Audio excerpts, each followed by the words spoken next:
Hello, and welcome back. I am just trying to pull up this video on my phone so that I can see my comments.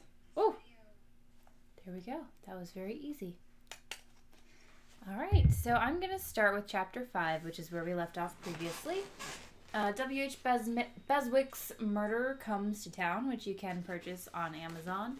This is one of the books that I helped work on, and William Beswick is both a dear friend and a wonderfully talented and prolific author.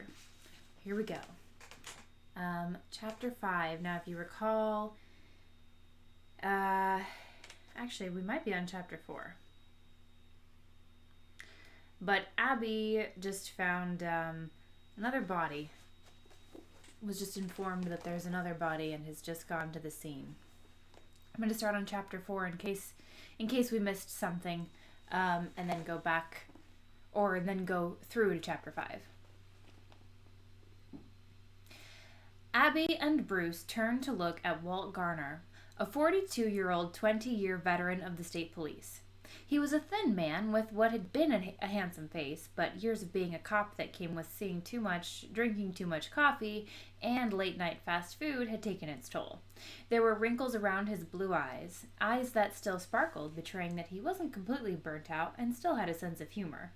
He was wearing the same blue suit, white shirt, and red tie he'd always worn, clean and pressed. Abby wondered if he just had a rack of them in his closet. Walt stood beside Abby's police car, a 1955 Chevy Bel Air in perfect condition. The black and white paint job, along with the police department seal on the side door, gleamed. "I love coming here. You've got some of the most beautiful cars." "Hi, darling." Hang on. What's going on? "I'm doing a read aloud for YouTube." Oh, is this live? "Yes." Are people watching? "Yes." Can they hear me? "Yes." Sorry. "It's okay. I love you." Love you too.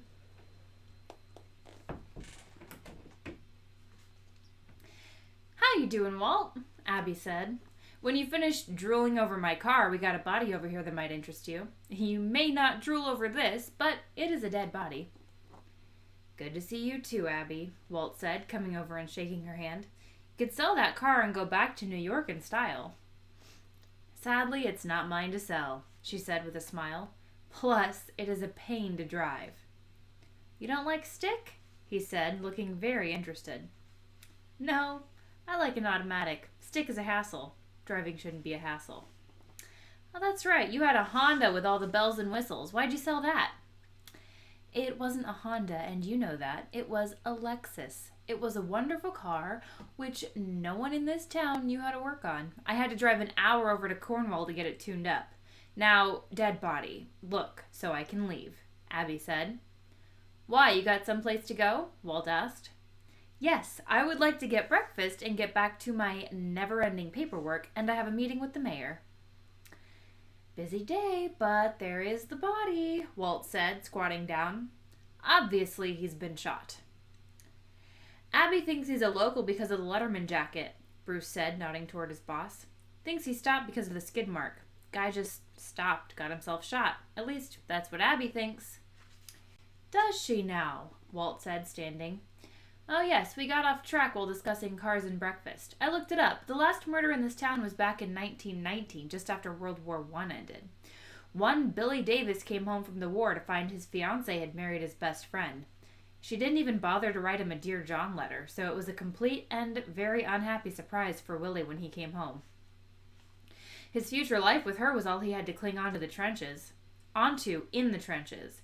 He was upset, so using the pistol the army had issued to him, he shot his best friend. Didn't shoot her. Called the sheriff and waited. He did go to prison. Only served 10 years. Came back and married a local girl who'd been writing him. They lived happily ever after. The young lady who caused it all left town. Peer pressure. It can be a bitch." "That was a real nice story, Walt," Abby said with a dry smile. Her smile grew bigger when the coroner's van, along with a black SUV, pulled up. "Oh, goody, here come the lab boys and the coroner. I officially turn the crime scene over to you." "Not so fast, Abby," Walt said with a smile. Sorry to disrupt your busy schedule and breakfast, but this is a murder. I ran a check on the plate number you gave to me on the phone. The bike was reported stolen in Las Vegas. The good news? The owner knows who took his bike. This being a small town, I'm hoping you know that this fella is on... Try that again. I'm hoping you know if this fella on the ground might be James Evans. That asshole? Bruce said with a shake of his head. If this is James Evans, someone did the world a favor. Chapter 5. Sounds like he was a popular fella, Walt said with a shake of his head. Now, him not being so well liked may explain why he's lying dead on the ground. You know, the typical small-town bully and jerk, Abby said. He was a couple years ahead of me in school, but even I knew he was a jerk. He actually hit on me. My boyfriend at the time almost beat the crap out of him. I stopped him. Looking back, maybe I should have let him. He could catch and run with the ball, Bruce said with a nod. Those talents are only beneficial in certain social circles. He didn't play college ball, Abby said. Oh yeah, he did, Bruce said. Played for 1 season. He got kicked off, low grades and just being him. Moved back here, stayed here causing trouble until, well, you know. No, I don't know, Walt said. Jimmy left town for a reason? You can't tell it now, but Jimmy was a good-looking man and had a certain charm, Abby said, looking down at the corpse. He had a charm that worked on some of the ladies in town, to the point one of the ladies ended up in the family way. He got a girl pregnant and didn't do the right thing, Walt said, pulling out a battered notebook and making a note. Small town like this, I'm guessing... Well, we are a small town, Abby snapped. Everyone stepped up to help Lisa with little Jimmy after this loser left. The mother named her kid Jimmy, Walt said, looking up. Family tradition, Bruce said. Jimmy's dad was named Jimmy, so was the grandfather, and... Thank you, Bruce. Walt gets the idea, Abby said. Lisa lives with Jimmy's dad. Her parents passed away a while back. Mr. Evans is the reason Jimmy left town, Bruce added. Threaten his own kid? Walt asked with interest. Don't. Mr. Evans is the nicest guy you would want to meet, Abby said, stepping back as the coroner and lab techs came. They surrounded the body and began to work the crime scene. Bruce moved closer. But he is old-fashioned. If you believe the local gossip, Mr. Evans was going for a shotgun when Jimmy got out of town. Shotgun wedding? Walt asked. Oh, absolutely. Mr. Evans didn't want his grandson to be a bastard. Had nothing to do with Jimmy. The family honor had to be upheld and protected, which brings up the question, why was Jimmy coming back? He would not be welcomed back by his family or anyone in town. So you are saying I have a town filled with suspects? That pretty much covers it, Abby said. She glanced back as another 55 Chevy black and white pulled up. A smile came to her lips. Excellent. Here is my other deputy. I can send Bruce home. He's been up all night. I can leave Lucy here to observe. Lucy? Walt asked, looking over as a short, thin woman with jet black hair climbed out of the police car. She was wearing a police shirt and jeans like her boss. Unlike her boss, there was a holster strapped to her hip. She looked over and nodded. The deputy was a beautiful Native American woman. Hired her about a year ago, Abby said. Stan Weber didn't work out. He was a little too enthusiastic with his ticket writing. People here don't like to get tickets. Wait, I got a ticket last time I was here. Well, yeah, you don't live here, Abby said with genuine surprise. The speed trap is for out-of-towners, not locals. Mayor's good with that? Well, yeah, he's got to keep his constituents happy. We got a dead body, Lucy said, walking up. She was in her early 20s with sharp cheekbones, full lips, and dark brown eyes that were almost black. Her long black hair was pulled back into a ponytail that fell to her waist. She glanced over at the body. We know who it is? Jimmy Evans, Abby said. Heard of him. Don't know him. From what I heard, it was better I didn't, Lucy said with a nod. You want me to relieve Bruce? Yeah, tell him he can go home. You stay here in an advisory capacity. Call if you need me. Abby, hold on. We gotta talk, Walt said, studying the deputy. Wait, didn't I read something about you on the internet? Probably had to do with me being one of the last members of the Chetco tribe, Lucy said with a nod. I don't think I've heard of them. They're a real thing? We are a thing. We may not be as popular as the Apache, Comanche, Navajo, or Sioux, but we are a thing. Even though the government refuses to acknowledge us, they would like you to believe they were successful in wiping us out. They weren't. I'll go relieve Bruce. Nice to meet you, sir. Walt watched her walk off, then looked at Abby thinking, shook his head, and took Abby's arm. Come on, we've got to talk. I don't want to talk, Abby said, resisting a little, but let him pull her away from the others. Chapter 6. I don't want to investigate a murder, Abby groaned, taking off her sunglasses and looking up at Walt. That is your job. This is your town, Walt said, putting his hands on his hips and staring down at the sheriff. I'm an outsider. In this town, I'm about as much an outsider as one can be. They won't talk to me. I don't know these people. You do. And don't give me that crap about not being qualified. You helped out last year with that string of robberies. You led us right to the front door. That's because they turned out to be locals. And stupid, Abby said. Exactly. That dead body over there is a local. You're right, he stopped his bike. He knew his killer. His killer is a local, and you know it. Abby put her hands on her hips, then began to pace back and forth, muttering to herself. She stopped and looked at Walt. I'm up for re-election. So? I can't solve a murder? Yes, you can. Wait a second. You don't want to solve this because it will get you re-elected. Abby, they're going to re-elect you no matter what you do. You won because they wrote your name on the ballot. Is anyone even running against you? Everyone in this town likes you. They'll help you find this killer. Oh, crap, Abby muttered. She stopped. I just want to go... I totally lost my pace. I just want to go back to New York, or Los Angeles. I miss the city. I've been to New York. The only people who like New York are New Yorkers. 3 years, Abby. Do you really want to go back to New York? You done here? Abby said, sounding a little pissed.